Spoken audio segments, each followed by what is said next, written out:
Senator Bernie Sanders, IVT, speaks at the NAN conference, April 5, 2019 in New York City.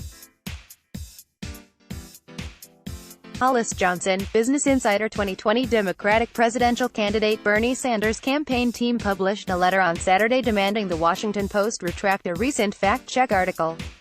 The article questioned Sanders' claim that 500,000 people go bankrupt every year because they cannot pay their outrageous medical bills. The Post awarded Sanders 3 Pinocchios for what it says are omissions and twists from an editorial in the American Journal of Public Health that Sanders cited in his claim. The letter from Sanders' team accused the Post of both factually incorrect reporting in the medical bankruptcy piece, and of not covering Sanders in a fair, professional and ethical manner. Visit Business Insider's homepage for more stories. Bernie Sanders and his team have taken another shot at the Washington Post in what has become a tense back-and-forth between one of the country's leading publications and one of the 2020 Democratic presidential frontrunners. The Bernie 2020 campaign's senior advisor, Warren Gunnels, wrote a letter to the Post's executive editor Marty Baron accusing the outlet of bias against Sanders, specifically in a recent fact-check article on medical bill bankruptcy.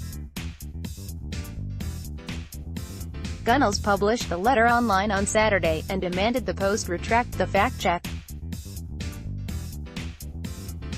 Post's fact-checker analysis column awarded Sanders 3 Pinocchios on August 28 for his claim that 500,000 people go bankrupt every year because they cannot pay their outrageous medical bills.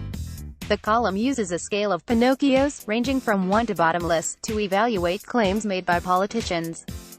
3 Pinocchios means significant factual error and/or obvious contradictions, or mostly false statements that may take actual facts, from sources such as government reports, out of context. In this case, the Post's fact-check mentioned that some critics believe that Sanders' use of the 500,000 figure, which was from an editorial published in the American Journal of Public Health, was perhaps casting too wide a net.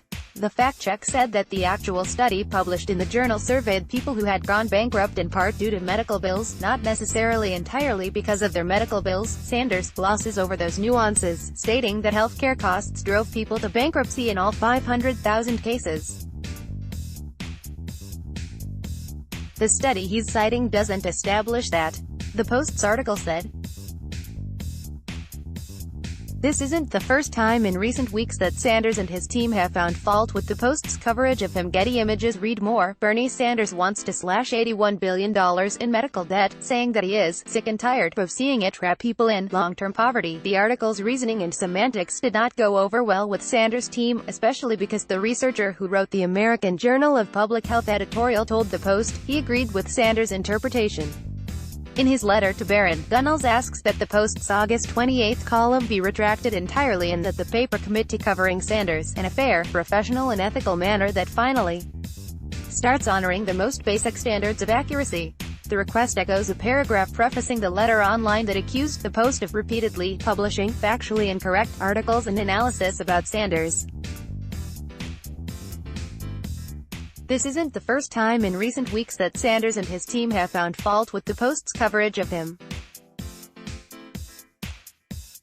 Earlier in August, the candidate suggested that the Post's owner, Amazon CEO Jeff Bezos, was influencing newspapers' coverage about him, since Sanders frequently criticizes both Bezos and Amazon. Barron previously suggested that Sanders was perpetuating a conspiracy theory, and the candidate walked back his claim that there may be a connection between him criticizing Bezos' labor practices at Amazon and the Post not writing particularly good articles about him. Sanders later told CNN that he doesn't think Bezos tells Barron what to do. The Washington Post didn't immediately respond to Business Insider's request for comment. Let's block ads. Why?